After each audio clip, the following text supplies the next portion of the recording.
Hey, this is Mike, Seder42 Vinyl. Gonna make another video. I've had requests to show my puppy, which is, she's not a puppy anymore. She's 16-year-old Pomeranian. Her name is Lyra. She hangs out with me in the music room sometimes, and I've been asked to show her, so here she is. Oh, she's tired. She's always tired, so you know, being 16 years old, being a senior, she is just likes to sleep most of the time. That's Lyra. All right, this is the pickups, my vinyl pickups for June of 2024. So everything I bought basically last month. I'm gonna start with new releases and kind of just go through, I think all of these are actually, this first video is gonna be metal, but it's all stuff that was released in 2024. These are all kind of new releases. And the first album, or one of the first albums I picked up, is the new Kittie release, Fire. I'm a fan of Kittie. I like a lot of their old stuff. I have their first 3 albums on vinyl that were released. I believe all 3 of them were released on Record Store Days over the past couple years,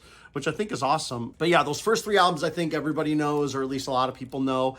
And after a hiatus of what, 15, 20 years, something like that, they got back together, started writing some music, and came up with a really good album. I enjoy this. I've listened to it a couple times already, and I'm enjoying it as a Kittie fan. I got this in the Gold Nugget version of the album. That's that, Kittie Fire. Enjoying that one.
Another new release I picked up. This is a really good album. So this is a contender for the top 10 of 2024 for me. I've listened to this album a few times now and I'm really enjoying it. It's the new Nestor. It's Rebel, Teenage Rebel. Really good stuff here.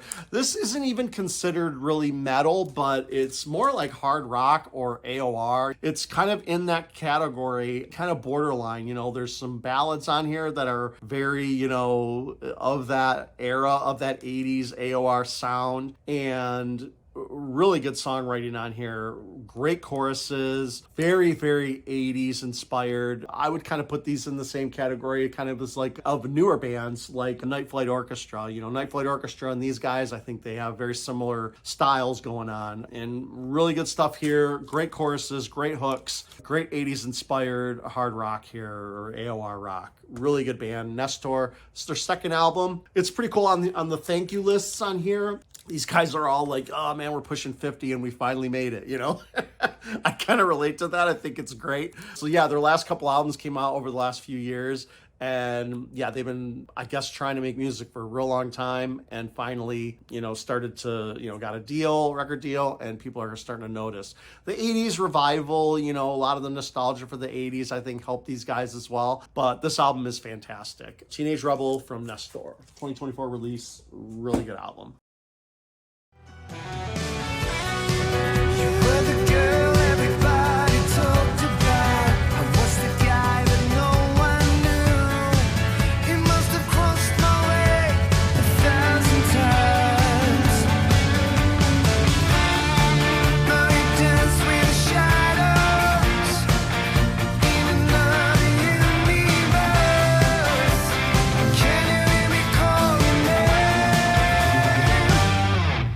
Carry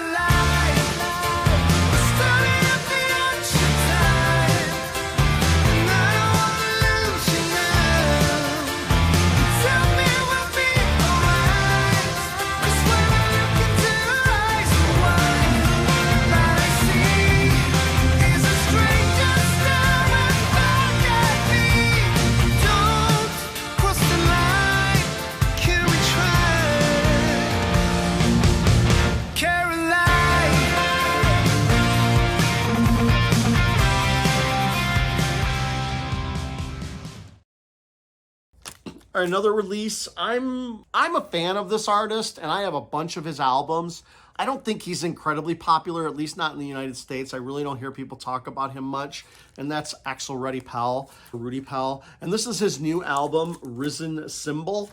I think this is really good stuff. This kind of reminds me of like, or maybe would be like what Dio would be doing, you know, in the 2000s, you know, if he was still around, you know, now in the 2020s. It just has that feel, that kind of metal, melodic metal feel with, you know, throwbacks to the new wave of British heavy metal kind of, you know, but just, you know, just really good heavy metal with great choruses, great melodicism. The songs are still pretty good. You know, it's not the best album, but I think if you like this style of sound and this style of music, Axel is incredibly consistent, would be the nice thing to say. You know, he's kind of like, I guess, in that Sabaton way, or, you know, there's a few other bands like that, not to say it derogatory, but keep putting the same album out over and over again. But if you're doing a good job doing that, right, if the songs are solid and everything sounds great and, you know, you're still writing good tunes, why not, right?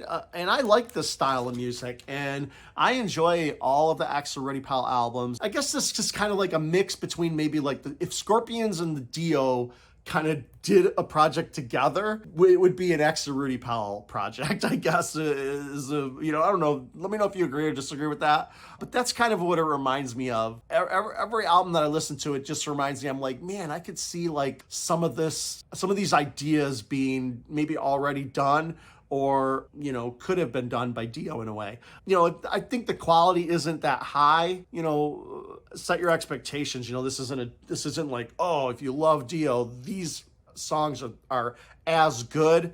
I don't think that's the case, but knowing obviously that we don't have no new Dio, we never will, AxelRudiPell is a good stand-in for that style of heavy metal, I think, and Scorpions as well. I mean, if you wanted Scorpions to be a bit heavier, you know, more metal than rock, I think that Axel kind of fits in there. Anyway, good stuff. I enjoy all the AxelRudiPell stuff, especially the stuff from the past like 15 years. Really good stuff. I enjoy it. I like it.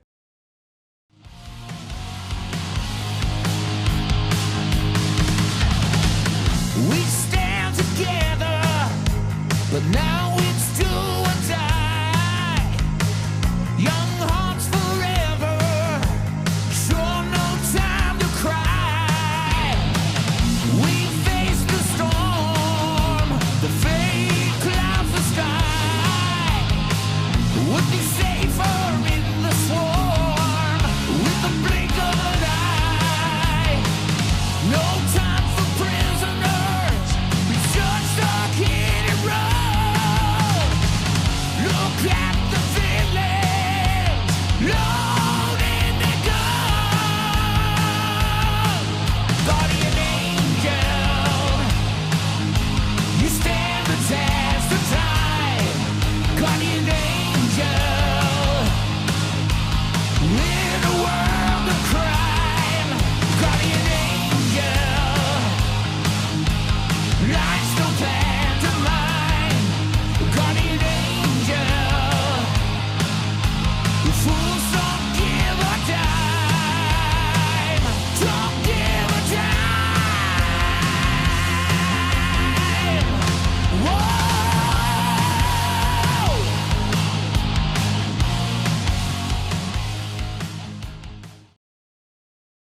All right, next one, getting into some heavier stuff here, getting into some death metal, and this is 200 Stab Wounds, the new one. This is the one on Metal Blade. This is Manual Manic Procedures, really gross album cover, kind of carcassy like. Anyway, I got this on the, what they call it, the disfigured face color, which is purple pink in color, so it has that like blob in the middle. Basically, this is just pure death metal, kind of thrashy death metal in a way, and yeah, it's good. It's a good sounding record, lots of good riffs. I have to listen to it more to see if it's up to my, I guess, my more higher standards of death metal. I've been very picky about the death metal that I listen to and that I like. I'm going through a lot of my collection right now that I have of death metal, and I have a nice huge stack of stuff that I'm just getting rid of. I've enjoyed what I heard. It's good death metal. It's just I don't it didn't stick with me right away. So I think that's just, like I said, me being more picky and me wanting to listen to some of these death metal records a little bit more than a few times to see if they,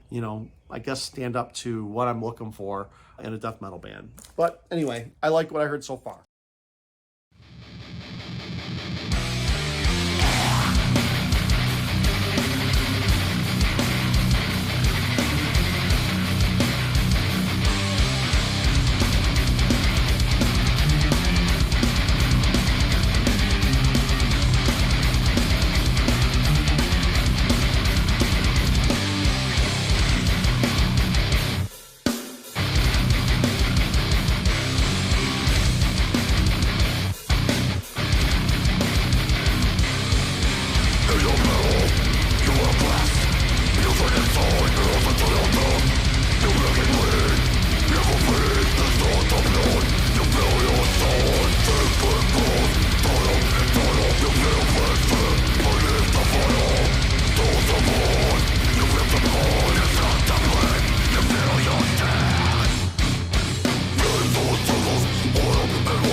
Here's a band that I do like, and I did listen to this album. This is Xoth. This is Exogalactic. This is their third album, and their second album is really good.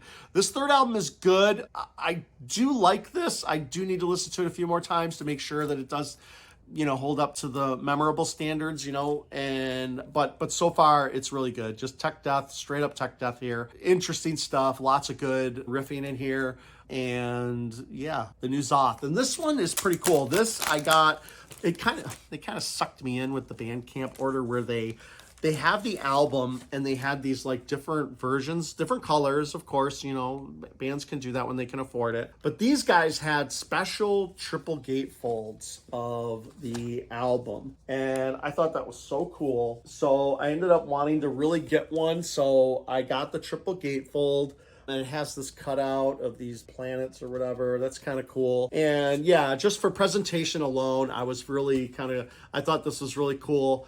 And, even though, triple gatefolds are kind of clunky to, hold and listen to the album and read and everything, but I still kind of like it and I enjoyed it and it sucked me in. It's kind of a marketing thing, really. Obviously, it's not.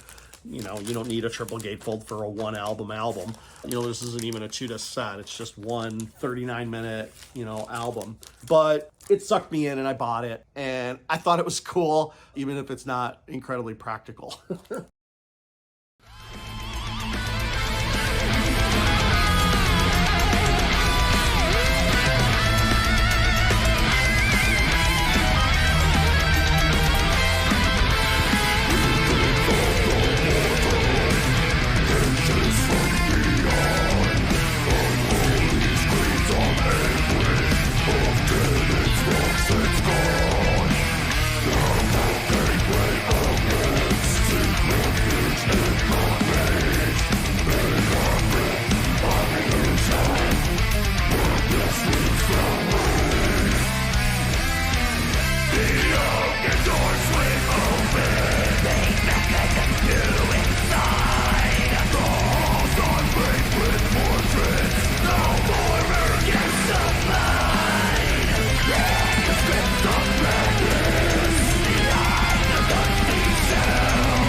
All right, the next two are Arjun or Ayreon inspired. This is Luckinson and Soderbergh's PlanNine record, The Long Lost Songs. According to Arjun, this was him and Soderbergh. I don't know how to say his name. This is Arjun and him. He's the really tall guy who sings on some of the live albums that Arjun has done. Great singer, and these songs are they're okay. It's just prog rock, basically.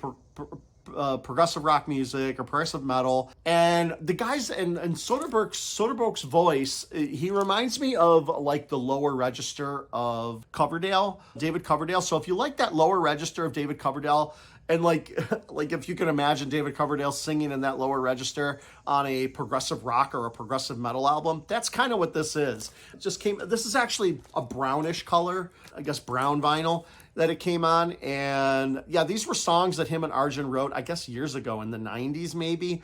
I think in 91 or 93 or something, they said they were together writing songs and stuff like that, but it never panned out to make an album. So they kind of had these songs left over, and they kind of got together and finally made the album. And a lot of the Arjun characters are here. Joost Vanderbroek is here doing keyboards and stuff like that. Irene Jansen is on here is all as well, doing backup vocals, and a lot of the same characters from, or people that Arjun worked with on previous Ayreon albums or other projects. So yeah, this kind of reminds me of maybe something between Guilt Machine and Arjun's solo album, kind of something in between there, but with this Soderbergh guy singing. Really good singer. Like I said, he has that like lower register, I think Coverdale kind of sound. Words have left me and tears are in vain. The days pass me by, I don't even feel pain. Nowhere to hide, no place to go. Days getting darker and the night so cold.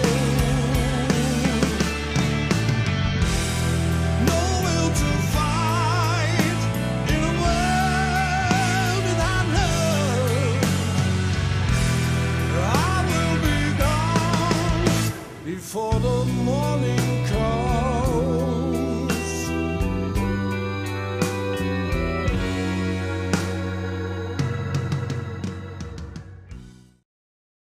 All right, and the final album related is the Ayreon Live album. This is 010110001, and this is the live show that he did of most of the songs from that album, plus a bunch of other songs that he hadn't done live on the previous live albums. So I've been collecting all of these. He's been doing kind of every album that came out. He kind of did like a best of live album, and then he did Electric Castle live.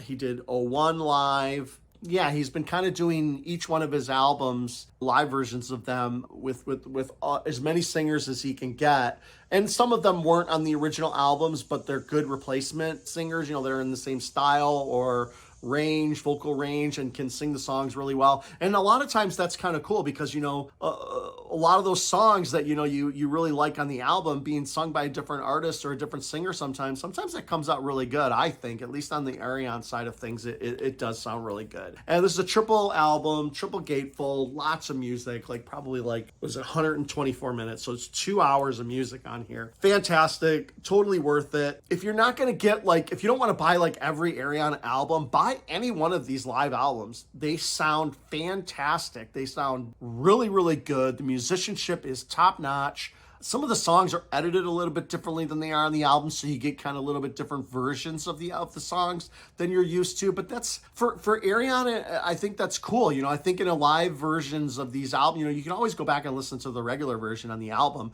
but to have these live versions be slightly different, sometimes with different singers, I think it's really cool. And he did another fantastic job here. I would really, really, really love to go to one of these shows one day. But yeah, he's been doing them all up there in the Netherlands, So obviously he's not touring anywhere near here. He's not coming to the United States with this huge stage show and, getting all these singers together. It's kind of like a one-time thing every time they do it. And they usually do 3 or 4 shows in whatever weekend that they pick that they're going to do it. Fly everybody out, organize the whole thing, practice the songs, because some of these singers haven't sung the songs before. And they puts on a fantastic show. Go to his YouTube page and watch any of the live versions arrangements of these songs, and I think you'll just be blown away because they are really, really good, and the musicianship is fantastic. The singers are crazy good, and the songs are just amazing. I love Ayreon. He's one of my favorite artists of all time, favorite band. I just love this stuff. I say that a lot about a lot of different things, but in this case, it's 100% true.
All right, this is just part one of the pickups that I picked up in June, and I'll continue with part two. Thanks, bye.